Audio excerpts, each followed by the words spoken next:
കഴിഞ്ഞ കുറേ ആഴ്ചകളായി അമേരിക്കയും ഇറാനും തമ്മിൽ പൊരിഞ്ഞ ചർച്ചയാണ്.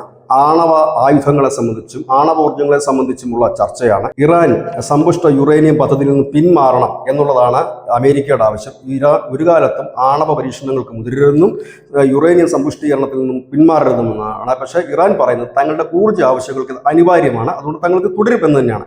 കഴിഞ്ഞ ദിവസം ഡൊണാൾഡ് ട്രംപ് പറഞ്ഞത് ചർച്ച വിജയപ്രദമായിരുന്നു, ഞങ്ങൾ പറഞ്ഞ കാര്യങ്ങളെല്ലാം ഇറാൻ സമ്മതിച്ചു എന്നാണ്. പക്ഷെ അതിന് തൊട്ടു പിന്നാലെ തന്നെ ഇറാൻ പ്രസിഡന്റ് മസൂദ് പെഷസ്കിയാൻ രംഗത്തെത്തി. അദ്ദേഹം പറഞ്ഞത്, ഞങ്ങൾ യുറേനിയം സമ്പുഷ്ടീകരണത്തിൽ നിന്നും ഒരിക്കലും പിന്മാറാൻ ഉദ്ദേശിക്കുന്നില്ല, അതിൽ കുറഞ്ഞൊരു ചർച്ചയുമില്ല.